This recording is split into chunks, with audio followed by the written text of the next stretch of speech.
Bonjour à tous, ravi de vous retrouver. Nous allons faire un tirage simultané dans cette vidéo. En quoi cette personne est bien pour vous et en quoi elle est moins bien pour vous de l'autre côté. Deux tarots, deux côtés, deux facettes de la personnalité de ce quelqu'un qui vous pensez. Choisissez maintenant la personne et regardons. Bien entendu, ces cartes vont répondre spécialement pour vous. C'est pour vous que quelque chose est bien ou pas bien, parce qu'un trait de caractère peut être vu de façon tout à fait différente par deux personnes. Dans le côté pas bien, c'est des choses que vous allez apprécier dans la communication avec cette personne, dans le quotidien et par rapport au développement. Et de l'autre côté, des choses qui vont vous sembler plus difficiles. Et ce sera à vous de regarder si vous aimez ça, si c'est des difficultés que vous pouvez ou non tolérer, dépasser. Avec cet oracle de la sagesse, je vais aussi poser quelques cartes qui vont être des conseils pour que c'est plutôt le côté positif que vous puissiez ressentir avec cette personne et vivre ensemble. Voilà donc quelques mots introductifs, il n'y a pas de choix à faire, quoique si vous voulez, vous pouvez faire ici d'un côté le tirage pour une personne, ici d'un autre côté le tirage pour une autre personne, si ça vous dit, si c'est comme ça que vous voyez le tirage, pourquoi pas. Ce tirage est fait en ligne et c'est vous qui savez le mieux comment il vous parle, comment il est fait pour vous en fait, qu'est-ce que vous voyez comme info dedans et pourquoi vous l'avez choisi maintenant. Donc faites-vous confiance. Et on va commencer par le bon côté, le côté le plus positif de cette personne, et on va commencer par des généralités. Donc qu'est-ce qui est le mieux pour vous par rapport à cette personne? Qu'est-ce qu'elle vous apporte de mieux? Qu'est-ce qui vous plaît le plus? Qu'est-ce qui est le plus confortable pour vous dans la communication avec cette personne?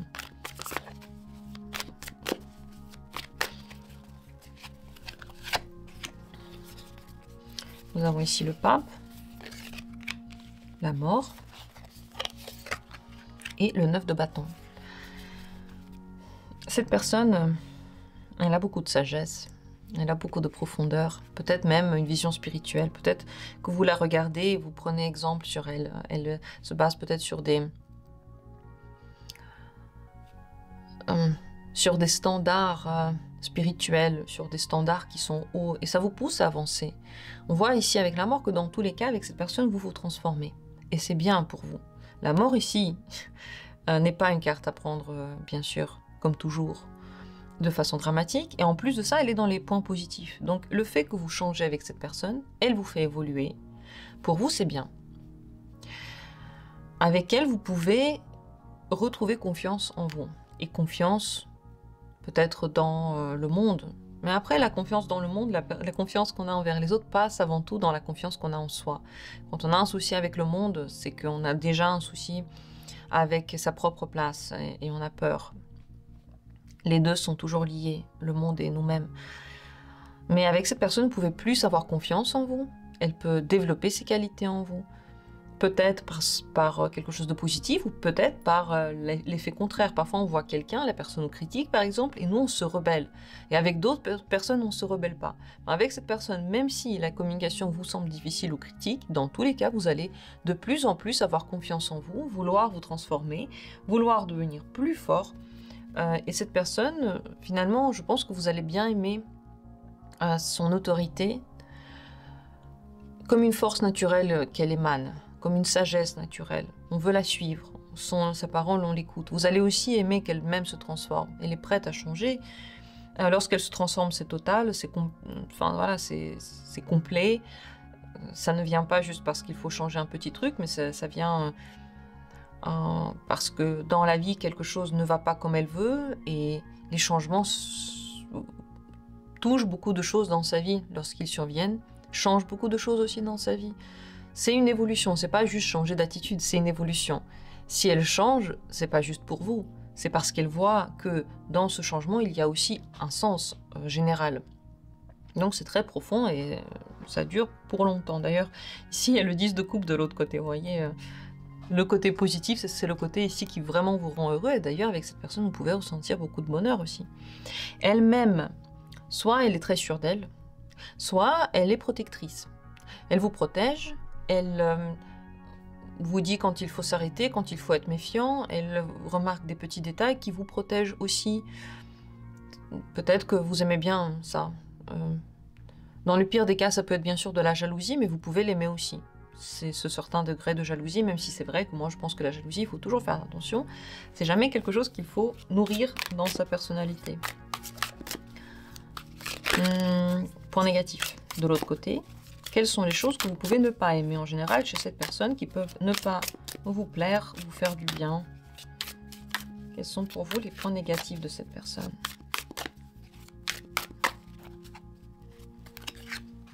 La tour.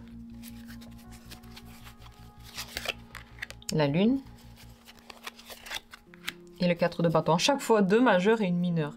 Donc, 2 majeurs et une mineure, ça veut dire qu'il y a des choses dans sa personnalité la plus profonde qui vous touchent, qui vous plaisent, qui ne vous plaisent pas, qui vous dérangent et qui vous attirent au contraire.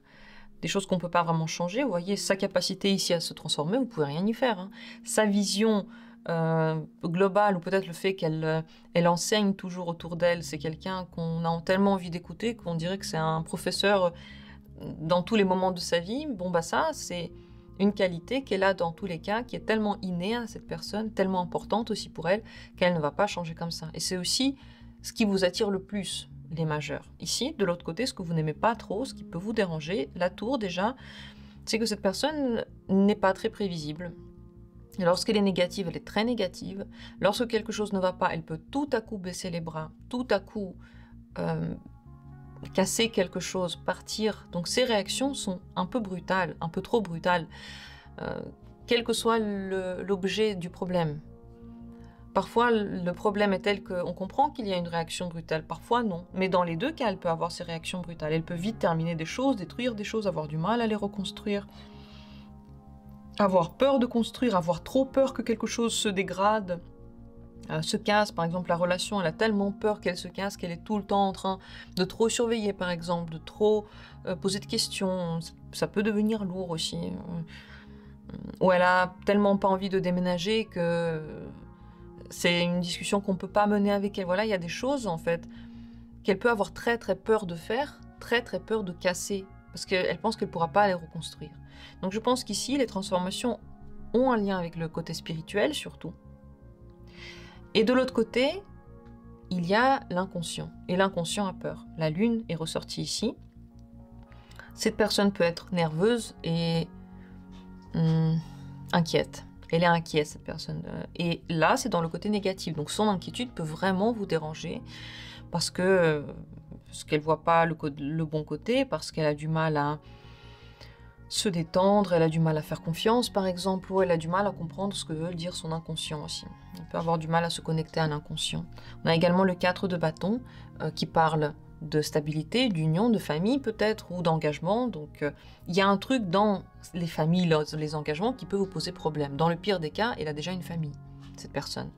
Et rien n'y change, elle l'aura toujours. Peut-être qu'elle a toujours des enfants, vous ne vous entendez pas avec eux, ou elle a sa famille à elle, je sais pas, ses parents avec qui elle continue à parler, elle ne casse pas le contact, et puis c'est compliqué. Ou bien, peut-être qu'elle est en couple, cette personne, et elle va le rester. Une autre possibilité, c'est qu'elle peut être très très protectrice, encore une fois. Trop tenir à ce qu'elle a construit, à sa maison, à ses avoirs. Elle considère tout comme à elle. Une fois qu'on s'est engagé, on s'est engagé. Elle peut avoir mal réagir, par exemple, lorsqu'on ne tient pas une promesse, on a oublié quelque chose qu'on a promis de faire. Elle peut réagir de façon très forte à ça. Ça, ce sont les côtés qui peuvent beaucoup moins vous plaire. Donc ici, il y a l'idée de la tour, donc elle est imprévisible, elle peut être tout à coup très en colère aussi, elle peut avoir des coups de colère. Ou simplement des moments où elle a du mal à refaire quelque chose, voilà, ça n'a pas marché, elle ne veut pas le refaire, c'est possible aussi.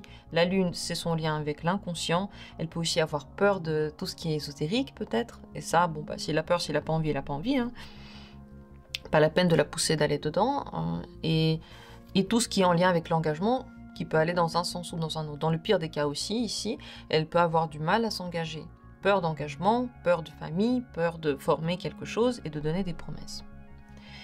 Dans la communication quotidienne, dans le quotidien, qu'est-ce qui peut vous plaire vraiment dans le truc le plus basique? Je ne sais pas si vous habitez encore déjà ensemble ou pas, mais si vous n'habitez pas encore ensemble, très intéressant de regarder, parce que la manière dont on se comporte dans le quotidien n'est pas la même que la manière dont on se comporte quand on se voit de temps en temps. Alors dans le quotidien, qu'est-ce qui peut vous plaire vraiment dans son caractère par rapport au quotidien? cavalier d'épée, as de denier, le soleil. Dans le quotidien, cette personne prend vite des décisions, elle est plutôt rapide, elle bouge, elle a de la chance d'ailleurs. Elle sait trouver les bonnes affaires, elle sait saisir les opportunités et elle est rapide dans tout ça. Elle ne les bloque pas pendant longtemps pour prendre une décision, ça y va quoi. Elle est plutôt joyeuse, même si elle a des peurs, je pense qu'ils ne ressortent pas tant que ça lorsque vous lui parlez dans le quotidien. En général, je pense que ça ne ressort pas beaucoup. Je pense que ça se voit surtout dans les projets par exemple, ou parfois dans certains mots qu'elle dit, peut-être que parfois elle a du mal à soutenir quelqu'un lorsqu'il y a un projet nouveau ou lorsqu'il y a un déménagement. Mais sinon, dans le quotidien, c'est plutôt quelqu'un de très joyeux, peut-être même solaire, qui est facile à vivre en fait. Dans le quotidien, cette personne peut être facile à vivre. Si vous acceptez le fait que parfois il puisse y avoir des altercations, des disputes, c'est possible qu'il y ait des disputes, parce que cette personne parle vite, vous vous aimez bien visiblement, donc je ne pense pas que ça pose problème, mais ici, cavalier d'épée et aussi la tour montrent que les disputes sont possibles avec cette personne. Parce qu'elle parle trop vite, parce qu'elle dit des choses sans forcément y avoir réfléchi, parce qu'elle veut que les choses aillent vite, parce qu'elle réagit vite, bref. Beaucoup de vitesse, comme vous le comprenez. Et vous pouvez vous en servir parce que c'est pratique, quelqu'un qui décide vite, mais en même temps, les disputes sont possibles. Visiblement, ça ne vous dérange pas tant que ça, même si ça vous dérange ici un petit peu. Hein. Je pense que c'est un trait de caractère que vous pouvez et en même temps assez bien supporter et en même temps vous poser des questions. Enfin, c'est les deux. C'est un côté à double tranchant qui ressort dans les deux colonnes ici. Mais sinon, dans le quotidien, cette personne est pratique, elle est pragmatique, elle est joyeuse, elle aime bien les choses simples de la vie, elle aime bien se reposer, elle aime bien les vacances, elle aime bien jouer avec les enfants, elle peut d'ailleurs beaucoup aimer les enfants. Et ça, c'est bien parce que ça veut dire qu'elle peut trouver le bon contact avec les enfants, peut-être avec les gens en général. Voilà, au contact, elle est plutôt agréable dans le quotidien. Je ne vais pas poser ici les conseils, mais je vais les poser juste après avoir parlé de l'autre côté un petit peu négatif ici. Peut-être que je les fais à la fin, les conseils. Faisons-les à la fin. Dans le quotidien, qu'est-ce qui peut beaucoup moins vous plaire? Qu'est-ce qui peut vous déranger dans le quotidien avec cette personne? La papesse, bon bah cette personne ne dit pas tout ce qu'elle pense ou tout ce qu'elle veut, elle est plutôt secrète ou cachée. 3 de bâton, ouais, certains projets, elle a du mal à commencer. Et elle a du mal à commencer des choses nouvelles, vous voyez. Le truc, c'est que quand quelque chose vient dans sa vie, se propose à elle, elle sait saisir les opportunités. Mais elle a peur de reconstruire quelque chose lorsque ça s'est cassé ou lorsqu'il faut vraiment faire soi-même le premier pas et que c'est pas une opportunité qui vient vers elle. S'il y a une opportunité, par exemple une maison est là à vendre et puis vous avez peut-être, je sais pas, votre banque peut en ce moment prêter de l'argent ou bien vous avez l'argent, elle va vite prendre une décision.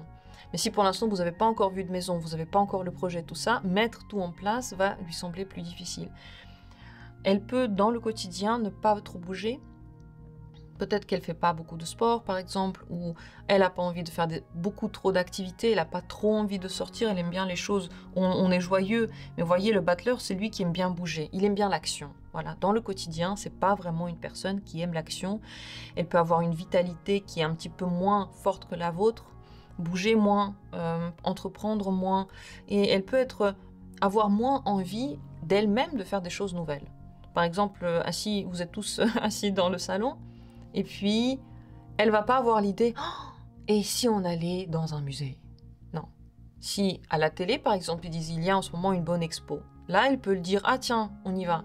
Opportunité.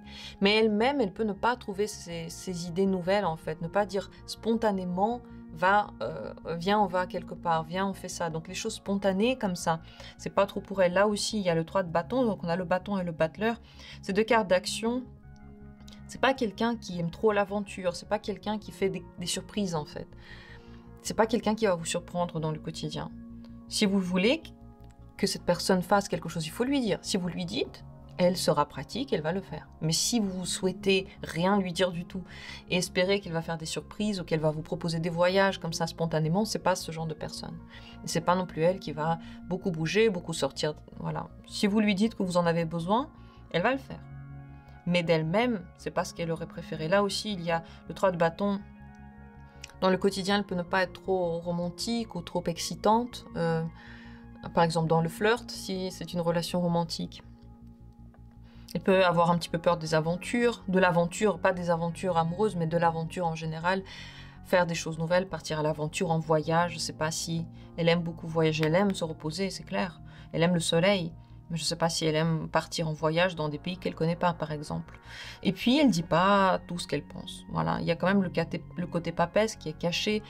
Ne pensez pas tout de suite du mal, c'est pas forcément qu'elle cache des choses horribles, c'est pas qu'elle cache des vérités ou qu'elle dit rien, mais elle aime avoir son jardin secret. Elle aime pas quand on la contrôle, quand on sait tout ce qu'elle fait, quand on sait tout ce qu'elle pense.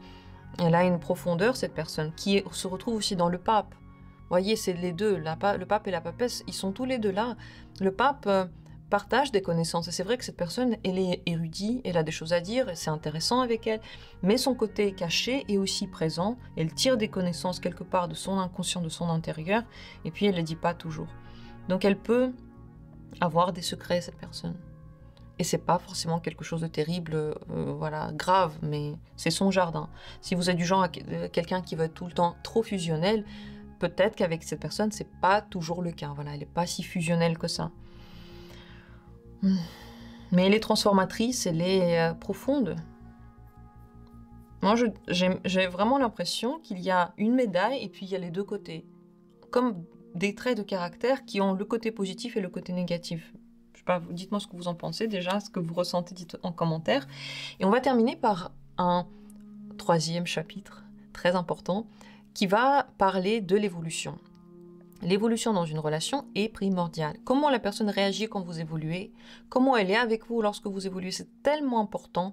Est-ce qu'on évolue du même côté? Est-ce que la personne a du mal à accepter qu'on change et qu'on évolue? De là dépend la pérennité de la relation, qu'elle soit amoureuse, amicale, familiale, tout ce que vous voulez. Alors, par rapport au développement, qu'est-ce qui est bien pour vous lorsque vous vous développez à côté de cette personne? On va prendre d'abord les points positifs de votre développement face à cette personne. Papesse, reine de bâton et 2 d'épée. Bon, elle vous pousse quand même à prendre des décisions. Elle vous pousse à être plus rapide, à moins hésiter, à moins bloquer sur les décisions et à être plus sûr de vous. Elle ne contrôle pas votre évolution. Même si elle se passe en secret, même si elle se passe à des niveaux très inconscients, elle peut les accepter. Elle ne va pas trouver ça bizarre que vous n'avez pas parlé de quelque chose qui s'est transformé en vous, que vous lui en parlez seulement plus tard. Elle va pas trouver ça bizarre, parce qu'elle-même aussi, elle a ce côté papesse, en fait, qui est profond, caché, voilà, son jardin, elle respecte aussi le vôtre. Donc si, par exemple, vous avez étudié pendant, je sais pas moi, 3 mois, quelque chose de nouveau, vous lui en avez pas parlé, au bout de 3 mois, vous dites, écoute, ben, j'ai pris des cours de ça, j'ai étudié ça, tiens, je vais t'en parler, cette personne ne va pas le prendre mal. Le fait que vous évoluez, que vous ayez une évolution de votre côté, pour elle, c'est ok. Cette personne va aussi très bien accepter si vous évoluez dans le sens de l'entrepreneuriat, si vous devenez plus indépendant dans votre travail. Si vous prenez confiance en vous, ça lui plaît aussi. Là, il n'y a aucun souci. Même si elle peut être contrôlante peut-être dans la famille, c'est possible. Lorsque vous faites des évolutions personnelles qui servent à votre brillance et à votre beauté et à votre épanouissement, nom de nom, c'est tombé, elle se sent bien. Et elle est contente avec ça, donc c'est tout à fait possible. Là, on a le 9 de coupe qui est tombé, et puis le 6 de bâton qui est visible. Lorsque vous devenez fort dans quelque chose, vous gagnez quelque chose, vous avez des réussites personnelles, elle est contente pour vous. C'est très important, c'est très bien. Cette personne, elle va être ouverte en fait à votre évolution de réussite. Elle va pas dire tiens tu réussis, moi je réussis pas. Elle va pas comparer comme ça bêtement en fait vos deux caractères et vos 2 évolutions. Mais si vous, à un moment donné, vous discutez, vous n'êtes plus d'accord sur un sujet, ça... Bah non, c'est dans le positif, les amis. Ça... Non, vous pouvez même le régler. Non.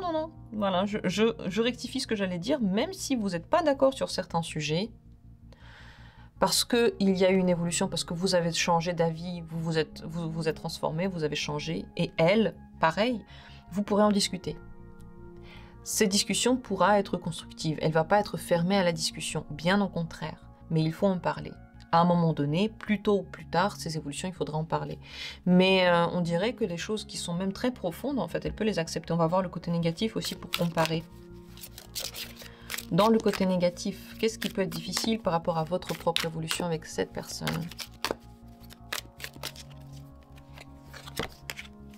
Il y a le pape. Le pape. Il y a le 5 de denier. Et le 3 d'épée. Si vous commencez en fait à enseigner à cette personne quelque chose, elle ne va pas aimer. Si vous évoluez pour vous, très bien. Si vous évoluez et vous commencez à lui donner des leçons, à lui dire comment vivre, ça, elle ne va pas aimer. Donc vous ne pouvez pas... En fait, si vous devenez meilleur qu'elle dans un domaine, c'est pas avec elle qu'il faudra en discuter. C'est pas devant ses yeux qu'il faudra le mettre. Par exemple, vous travaillez dans le même domaine, vous êtes par exemple 2 professeurs, et puis tout à coup, vous avez plus de connaissances, plus de notoriété. C'est pas quelque chose qu'il faut mettre devant son nez. Parce que cette personne-là est le pape, pour vous aussi. Elle a une certaine autorité. Si elle perd cette autorité à vos yeux, vous n'allez pas aimer ça. C'est même pas elle qui va pas aimer ça, c'est vous qui n'allez pas aimer ça. Si vous voyez que vous évoluez et elle n'évolue pas, et que vous devenez de plus en plus élevé dans quelque chose, et que cette personne n'évolue pas, ça, vous n'allez pas l'aimer. Parce que vous allez commencer de moins en moins à la respecter et à la regarder avec peut-être admiration, peut-être intérêt, curiosité, tout ça. Donc, je pense que c'est très important de ne pas bloquer l'évolution de cette personne. C'est pas qu'il faut lui dire d'évoluer, on ne peut pas dire ça. Il ne faut pas bloquer. On bloque l'évolution lorsqu'on corrige cette personne, lorsqu'on lui dit ce qu'il faut pas faire, lorsqu'on fait la maman en fait ou le papa. Il ne faut pas faire ça avec cette personne si vous ne voulez pas perdre le respect que vous avez d'elle et qu'elle a de vous. Si vous ne vous intéressez pas du tout au monde matériel, si vous êtes que concentré sur le monde spirituel, ça va être aussi difficile entre vous. Ça, c'est une évolution qu'elle ne va pas comprendre, parce que c'est une personne qui est quand même pratique. Même si elle a de la spiritualité, tout ça, elle a bien les pieds plantés sur terre. Si vous perdez ce lien avec le terre-à-terre, elle ne va pas l'apprécier.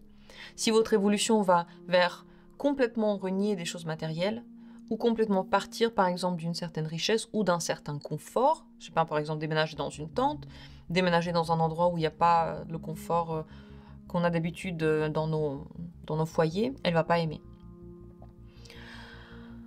Par rapport aux évolutions, dernière chose, c'est le 3 d'épée. Si vous évoluez, le but, c'est pas de faire des reproches. Si vous avez évolué quelque chose à l'intérieur de vous, et vous avez vu, après coup, que dans votre communication, il y a un truc qui va pas, c'est bien d'en parler, et c'est bien de le changer. Mais surtout pas commencer à faire des reproches pour le passé. Surtout pas dire, bah là, tu m'avais blessé dans le passé, et maintenant, je t'en veux pour ça. Si vous avez changé après coup, si vous avez évolué après coup, c'est que pour l'avenir que vous pouvez l'utiliser tout ça.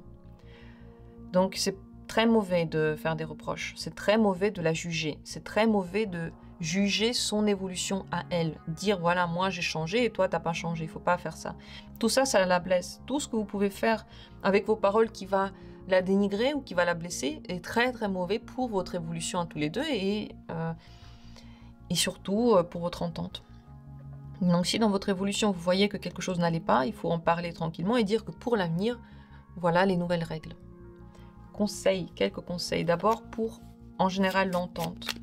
Que faire, quels conseils pour que vous vous entendiez le mieux possible et que ce soit que les côtés positifs qui ressortent. Presque que positifs. Force haute, faire confiance à quelque chose de plus grand que vous. Ne pas toujours contrôler, ne pas prendre sur vos épaules, accepter que cette personne a son propre chemin, vous avez le vôtre. C'est des choses qu'on ne peut pas lire quelque part, qu'on ne peut pas vérifier. On peut juste faire confiance que la personne en face de vous et toutes les personnes en face de vous connaissent leur chemin à leur manière. Ils sont en train de le suivre et c'est pas à nous de dire aux autres comment ils doivent changer ou non leur chemin. S'ils veulent un conseil, ils demandent. Mais s'ils n'ont rien demandé, ne pas donner de conseils, ne pas essayer d'aider, faire confiance. Si vous commencez à contrôler, à critiquer, à essayer de changer, donc vous commencez à prendre le rôle d'un parent ou le rôle de quelqu'un qui guide, quelqu'un qui est plus haut que cette personne, le rôle de la force plus haute, ça ne marchera plus. pour le quotidien. Quel est le conseil pour que vous puissiez le mieux possible vous entendre dans le quotidien? Bien communiquer et dire ce que vous voulez. Très important de dire ce que vous voulez de façon la plus claire possible et pas de façon très cachée, très embrumée, le truc qu'on ne comprend pas. Il faut vraiment dire les choses. Cette personne, elle est pratique. Elle peut vite faire ce que vous dites. Mais si vous dites rien et que vous ne comprenez pas comment ça se fait qu'elle ne prend pas d'initiative, ça ne va pas marcher. Et d'ailleurs, vous ne pouvez pas non plus lui dire « Tiens, prends des initiatives ». Ça veut dire quoi, ça? C'est dans quel domaine? C'est dans quoi? Vous pouvez dire « Je veux que tu m'apportes toutes les semaines des fleurs ». Ça, elle va comprendre. Mais si vous dites « je veux que tu prennes des initiatives romantiques », c'est pas clair en fait. Elle ne sait pas ce que vous voulez dire par là. Il faut communiquer de façon claire avec elle pour que dans le quotidien, ce soit tout à fait positif entre vous. Et pas espérer qu'elle comprenne un sous-entendu, un message subliminal, un coup d'œil, un coup de mou ou je sais pas quoi. Il faut parler. Et pour l'évolution, comment faire pour que vous puissiez le mieux évoluer avec cette personne et elle avec vous et en général que vous puissiez bien entendre malgré les changements que vous avez, c'est la carte... Ah, tout tombe. Et bah oui, pourquoi? Et bah je vais vous dire pourquoi les amis, parce que c'est la carte qui parle des masques et du beau paraître. Le beau paraître, dans notre cas, c'était que j'ai bien mis les cartes, mais sur un support qui était absolument pas adapté et c'était tout à fait logique qu'il tombe. Et si on pense qu'il ne devrait pas tomber ici, ou si on pense que c'est totalement stable, ça, c'est faux, c'est un masque. Et bien, pareil dans votre relation. Si vous lui parlez d'une façon qui n'est pas tout à fait vraie, qui est un petit peu instable, comme ici, si vous essayez de bien paraître, faire joli, mettre ce beau masque, à un moment donné, l'évolution fera que vous n'allez pas pouvoir rester ensemble. Il faut que votre relation soit profonde, sincère. Et pour ça, il faut vraiment montrer nous comme on est, nos changements tels qu'ils sont. S'il y a quelque chose qu'on voit qu'on est en train de nous transformer, on est en train de changer d'avis, de changer de perspective, de changer d'envie, de vision, tout ça en fait, tout ça ce sont des transformations. Il faut en parler tout de suite, dire tiens, moi je pense plus pareil, j'aime plus ça. Avant j'aimais, maintenant j'aime pas. Avant j'aimais les roses, maintenant je n'aime pas. Arrête de m'offrir des roses s'il te plaît. Offre-moi autre chose. Ou je veux plus du tout de fleurs parce que voilà, c'est plus du tout comme ça que je vois le monde. Par exemple, ou autre chose. Donc ce qu'il ne faut pas faire, c'est essayer de paraître lisse, essayer de paraître tout beau, tout blanc aux yeux de cette personne, parce que cette relation-là, du coup, va être superficielle. Il faut éviter la superficialité si vous voulez que l'évolution ne détruise pas votre relation. Vous changez, la personne change, c'est normal, c'est très bien. Mais quand vous en parlez, cette personne voit qui vous êtes vraiment. Les changements sont très très bien vus, au contraire, ils sont même souhaités, je pense, par vous deux. Voilà pour ces 3 conseils que j'essaie de placer tant bien que mal et qui nous rappellent de l'importance quand même de la vérité et pas que des choses superficielles. J'espère que le tirage vous a plu. Dites-moi en commentaire ce que vous en avez pensé. Si ça vous a aidé ou pas, je vous remercie du fond du cœur d'avoir été là et je vous souhaite le meilleur. À bientôt pour d'autres tirages.